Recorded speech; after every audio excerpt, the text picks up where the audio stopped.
Mr. Wicker was a strange old man. When I was a child, I lived in the picture-perfect definition of American suburbia. Across the street from my house lived Mr. Wicker, an elderly man who was all alone, rotting away at the same rate as his estate. He wasn't the stereotypical get the F off my lawn, you no good stinking kids geezer, but neither was he the let's go fishing and I'll tell you about the good old days because my grandkids aren't around type. Mr. Wicker just was. He would sit on his porch and watch us, day in and day out, smoking pipe after pipe. I recall asking my mother once why that was all Mr. Wicker would do, and why he never interacted with anyone else or had visitors over. She explained that sometimes when people come back from the war, they aren't the same as they used to be, and that sometimes people bury themselves away because it's more comforting for them like that. I sort of understood at the time, but it didn't change the fact that his creepy stare and weak, slightly open-lipped and half-toothed smile would nudge me the wrong way. Every kid in the neighborhood felt the same, and so the part of the sidewalk in front of his house was detoured as much as possible by the youth of the cul-de-sac. If the word pedo is possibly springing to mind, I'm afraid you'd be wrong, though that may have been preferable. He never called out to the kids, never offered us cookies or sips of beer. He would just sit there quietly and watch us pass by on our skateboards and bikes.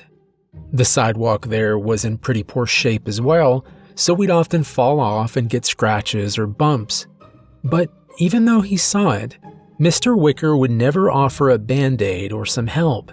He just puffed away on that old pipe. So, imagine my surprise and discomfort one day when my parents answer the phone, only to tell me that tomorrow I'm going over to help out around Mr. Wicker's yard. He had said he was offering $50 per day worked, which was quite a lot of spending money in my preteen brain. But the aspect of how I was obtaining that money still cut through and ruined the short moment of lottery ad dreams dancing through my mind. It was yard work at the end of the day. I huffed and pouted and complained about why I had to do it and why Mr. Wicker's family wasn't taking care of it, but my parents informed me that his family was busy and it was a nice thing to do for a man of his age and ability. The next day, I was walking across the overgrown path to the old man's porch.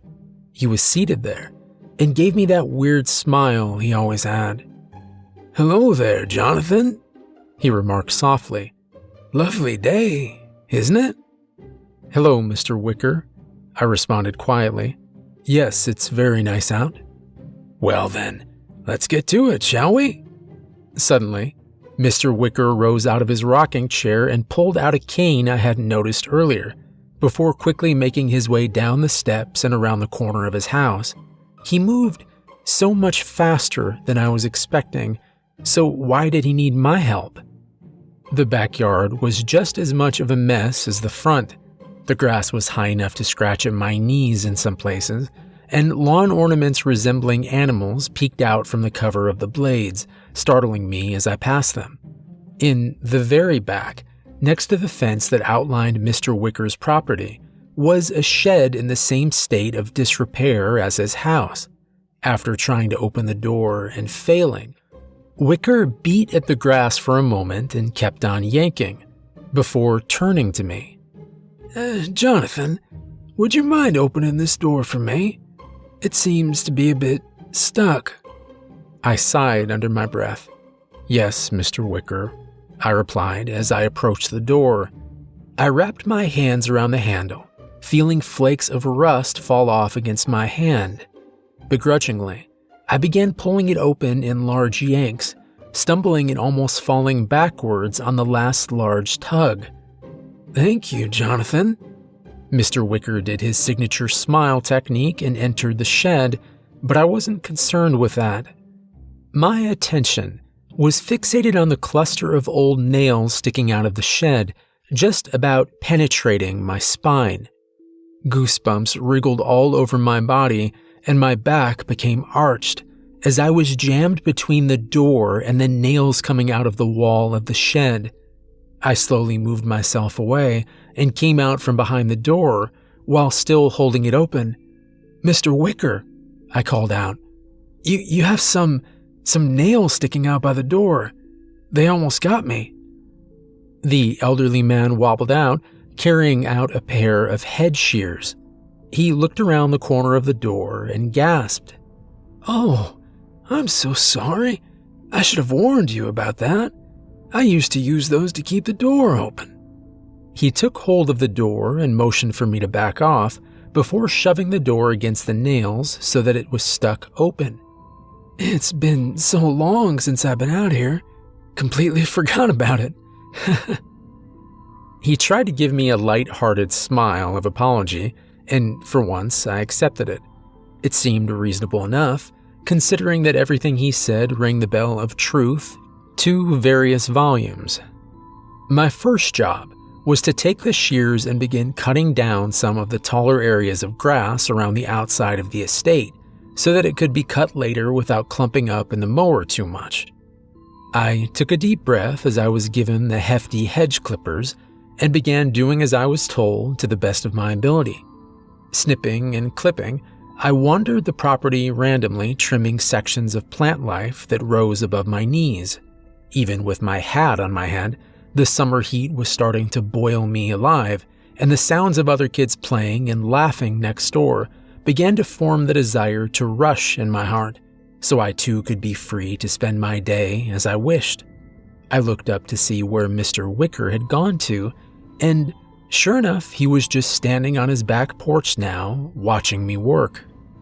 The temptation of freedom built up until I could no longer resist it. I started to hurry along, clipping the grass faster and bumping into hidden objects in the lawn, stumbling here and there. Then, as I approached a section of vegetation by one of the oak trees, something flew out from the tall grass at me. There was a howl, and my face was scratched by whatever had jumped out. I shouted and stepped backwards, tripping over a tree root in the process. I landed straight on my side, scraping up my left arm pretty hard. But I was jolted back onto my feet as the shears came crashing down next to my hand, mere centimeters from sticking through my palm. I swallowed the lump in my throat, staring in shock at the clippers. Then my eyes turned to see what had leapt at me in the first place. The growling and hissing came from a scraggly-looking cat, with patches of fur missing and scratches all over the bare spots that I could see. It hissed at me for intruding on its territory before scampering off up another tree by the shed to leap over the fence and into another yard. Now calmed down a bit, I looked to see Mr. Wicker still watching me from his porch. As soon as my head turned towards him, though, he suddenly found the ability to walk again and hurried over to me. "Jonathan, are you all right?" "Yeah, I'm fine. There was a cat." That damn thing. It's always crawling around here scaring the Jesus out of me." He shook his head, then looked around to see what I had gotten done. "You've gotten a lot done today. Why don't we call it? You can come back tomorrow for more. It's getting pretty hot, too." I was about to protest and ask if he was really sure, but the $50 bill he was holding out to me answered that in an instant.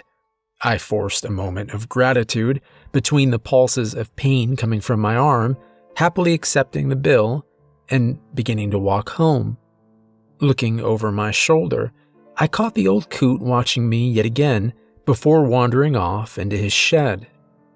My parents naturally asked what happened when I came in the door, and then scolded me for not being more careful when working with equipment because that's parents for you. Though the pain was subsiding, and I was all bandaged up now, I was still bothered by how he had just stood there and watched me. The next morning, I was back over to do some more work. Mr. Wicker gave me his typical weird old smile and led me to the shed again. He asked me to open it again, but this time I was much more careful to avoid the nails. He almost seemed upset by this, as his brow furrowed and his smile turned upside down. He entered the wooden shack and came back out with some gardening gloves, then pointed over to the nearest tree. "That damn cat from yesterday has been stuck in that tree all day. Go get it down." His command was gruff, but I didn't talk back. I could see the small animal just laying limp on a branch, and that was a few feet above me. There were a series of branches leading up to the one in question, so I did what any other 13-year-old boy would. I started climbing. As I began getting closer, I got a whiff of the cat. It stank to high heaven. No surprise considering the state I last saw it in. In order to get a hand on the cat, I had to turn around and reach outwards to the branch. I was careful not to wake it up, and gently but quickly placed my hand on the back of its neck to lift it up. My tug did not move it. Confused, I pulled harder.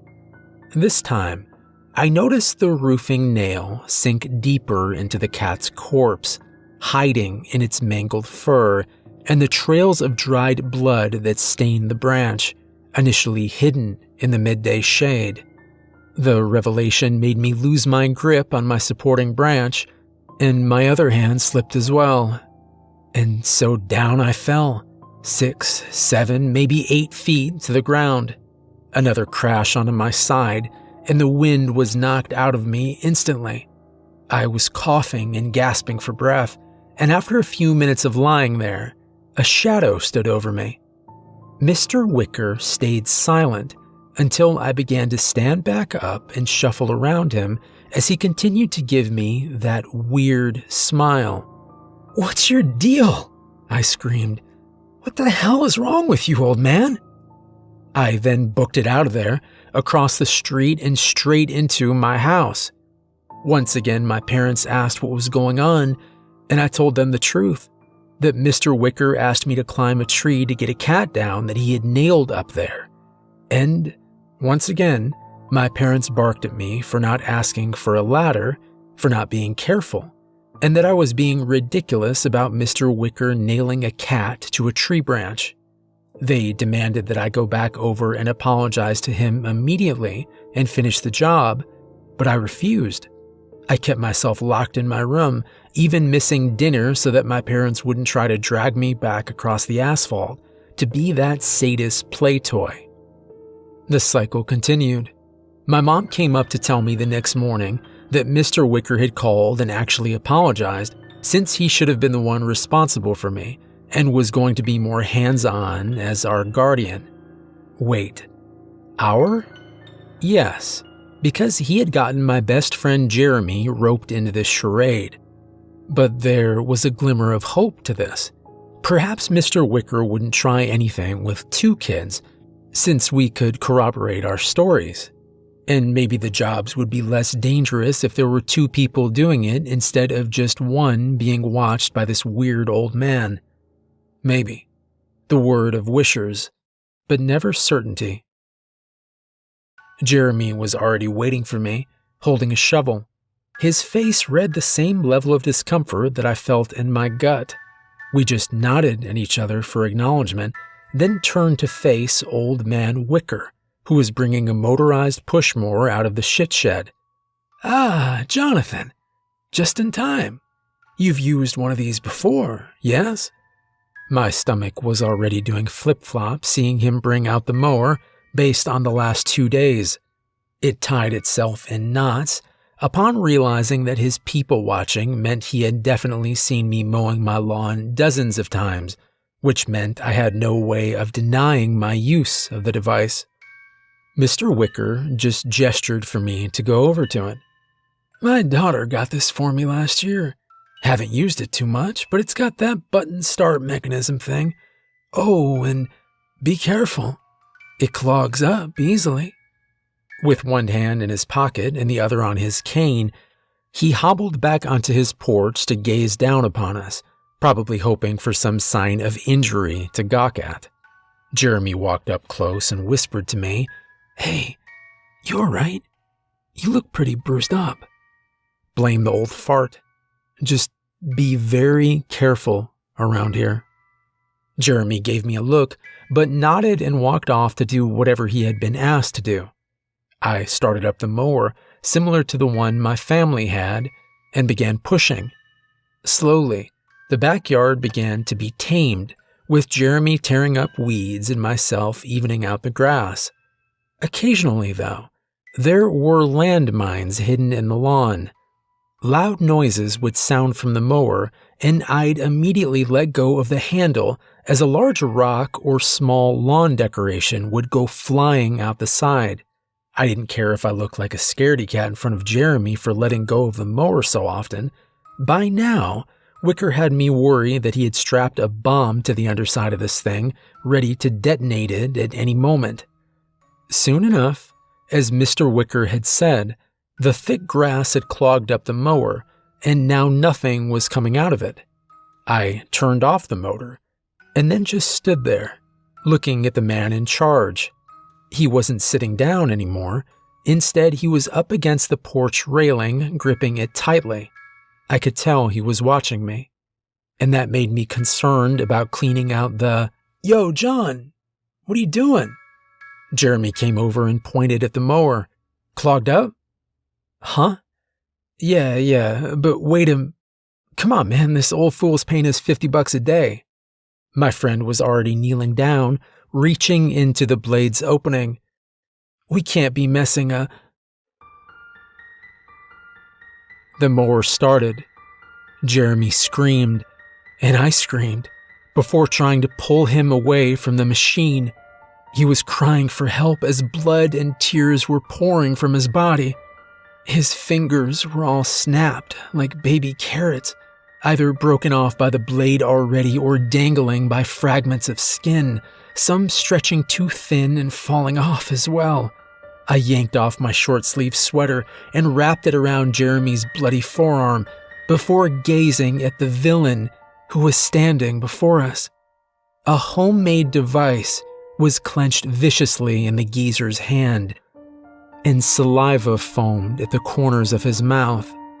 His eyes were wide in excitement, satisfied with the current horror show going on before him.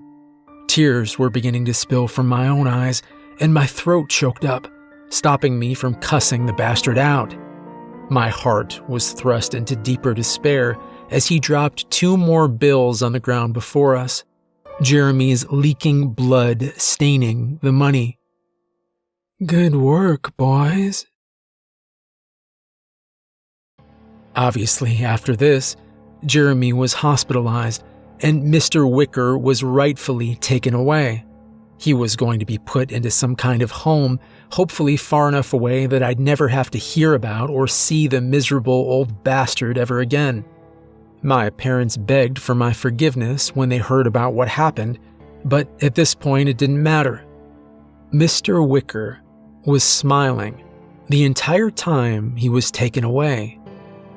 He was a strange old man, but he had gotten what he wanted.